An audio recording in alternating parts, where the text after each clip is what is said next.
menanti terobosan pemimpin daerah.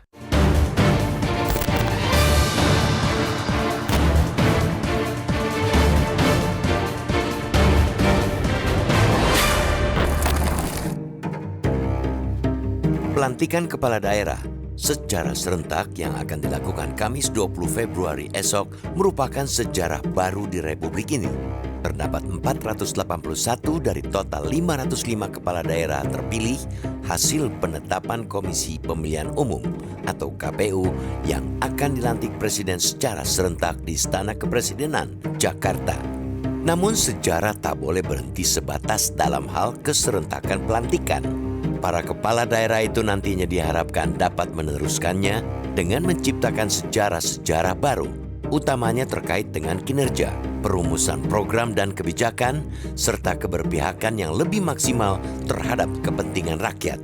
Selama ini, cerita tentang banyaknya pemimpin daerah yang kurang mampu menjawab persoalan masyarakat daerah yang tidak cakap menghadirkan solusi atas beragam masalah rakyat di akar rumput bukanlah cerita fiksi. Pun, kisah kepala daerah yang alih-alih serius mengabdi kepada rakyat dan mengurus daerah dengan sebaik-baiknya, tapi malah gemar menyalahgunakan wewenang dan jabatan juga bukan kisah bualan. Maka, sejarah yang harus diciptakan para pemimpin daerah yang besok akan dilantik itu, yang pertama ialah berubah dari paradigma lama. Mereka bukanlah raja-raja kecil yang bisa semaunya memimpin tanpa memedulikan kebutuhan masyarakat. Mereka adalah bagian dari organ birokrasi pemerintahan yang semestinya tidak bisa bertindak seenaknya dengan mengatasnamakan otonomi daerah. Mesti diingat bahwa otonomi daerah punya tujuan mulia. Lewat otonomi atau desentralisasi, pemerintah daerah diharapkan leluasa merumuskan kebijakan yang diperlukan untuk menyejahterakan rakyatnya. Namun, praktek penyelenggaraan pemerintahan di daerah seharusnya juga tetap segaris dan selaras dengan pemerintah pusat. Perubahan paradigma itulah kiranya yang diinginkan Presiden Prabowo Subianto dari rencana pembekalan atau retreat kepada para kepala daerah selama seminggu, 21 sampai 28 Februari di Akademi Militer Magelang. Spiritnya sama dengan retreat Kabinet Merah Putih Oktober 2024 lalu, yaitu membangun kebersamaan, menyamakan persepsi, sekaligus menyatukan chemistry.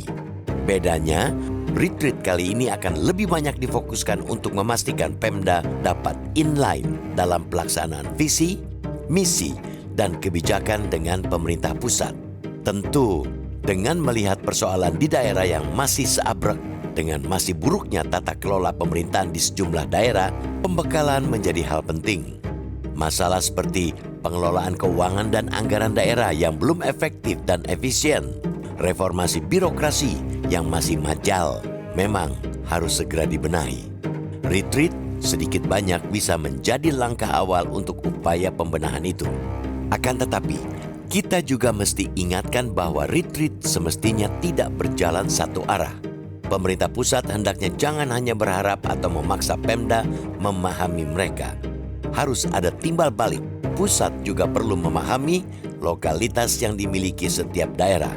Harmonisasi yang diharapkan akan terjadi antara pusat dan daerah tidak akan terwujud jika tidak muncul sikap saling memahami dan saling menghargai.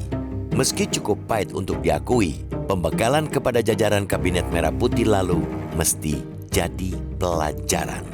Sebab faktanya setelah retreat itu pun masih ada sejumlah menteri yang bertindak melenceng dari garis kebijakan presiden. Artinya, materi retreat, pembekalan, atau apapun namanya semestinya tidak yang biasa-biasa saja, tetapi harus out of the box, termasuk bagaimana merealisasikan clean government serta good governance. Retreat, sekali lagi, hendaknya dioptimalkan untuk memancing para kepala daerah membuat terobosan memakmurkan daerah. Seusai retreat, aksi mereka amat dinanti. Jangan biarkan harapan baru masyarakat di daerah yang disuguhkan kepada para pemimpin daerah itu kembali layu seperti yang sudah-sudah.